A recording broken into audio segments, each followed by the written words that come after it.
Lovlina boxing academy.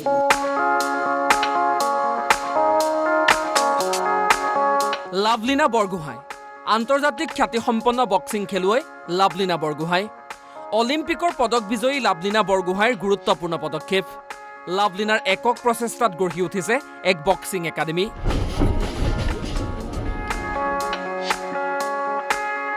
উত্তৰ গুৱাহাটীত Lovlina boxing academy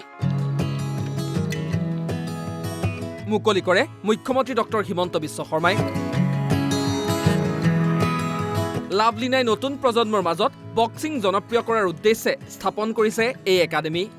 লাভলিনাৰ সপোন অসমৰ যুৱক যুৱতীয়ে দেশে বিদেশে বক্সিং ক্ৰীড়াত সুনাম অৰ্জন কৰিব।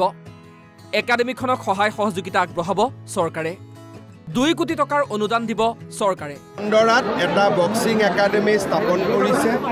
আজি তাৰ শুভ উদ্বোধন হ'ল আৰু ই এটা ডাঙৰ আদৰ্শ যে নিজে যিখিনি অৰ্জন কৰিছিল, প্ৰতিভাৰ অধিকাৰী হৈছিল, তাক 10 জনৰ মাজত বিলাই দিয়াৰ প্ৰচেষ্টা।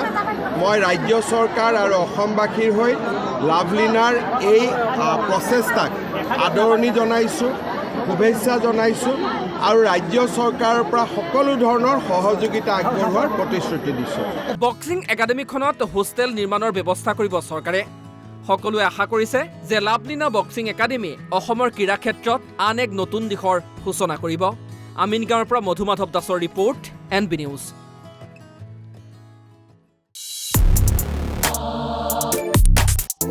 Lovlina boxing academy.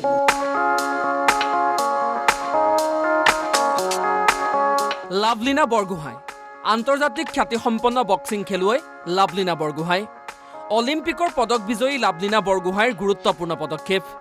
লাভলিনাৰ একক প্ৰচেষ্টাত গঢ়ি উঠিছে এক বক্সিং একাডেমি।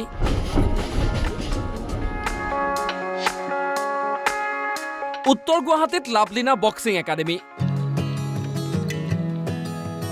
মুকলি কৰে মুখ্যমন্ত্ৰী ডক্টৰ হিমন্ত বিশ্ব শৰ্মাই। লাভলিনাই নতুন প্ৰজন্মৰ মাজত বক্সিং জনপ্ৰিয় কৰাৰ উদ্দেশ্যে স্থাপন কৰিছে এই একাডেমি। লাভলিনাৰ সপোন অসমৰ যুৱক যুৱতীয়ে দেশে বিদেশে বক্সিং ক্ৰীড়াত সুনাম অৰ্জন কৰিব। একাডেমিখনক সহায় সহযোগিতা আগবঢ়াব চৰকাৰে। 2 কোটি টকাৰ অনুদান দিব চৰকাৰে। খণ্ডৰাত এটা বক্সিং একাডেমি স্থাপন কৰিছে।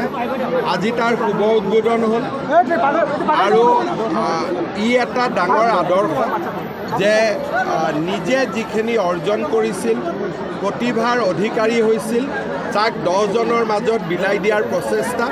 মই ৰাজ্য চৰকাৰ আৰু অসমবাসীৰ হৈ লাভলিনাৰ এই প্ৰচেষ্টাক আদৰণি জনাইছোঁ, শুভেচ্ছা জনাইছোঁ আৰু ৰাজ্য চৰকাৰৰ পৰা সকলো ধৰণৰ সহযোগিতা আগবঢ়োৱাৰ প্ৰতিশ্ৰুতি দিছোঁ। বক্সিং একাডেমিখনত হোষ্টেল নিৰ্মাণৰ ব্যৱস্থা কৰিব চৰকাৰে। সকলোৱে আশা কৰিছে যে লাভলিনা বক্সিং একাডেমি অসমৰ ক্ৰীড়া ক্ষেত্ৰত আন এক নতুন দিশৰ সূচনা কৰিব।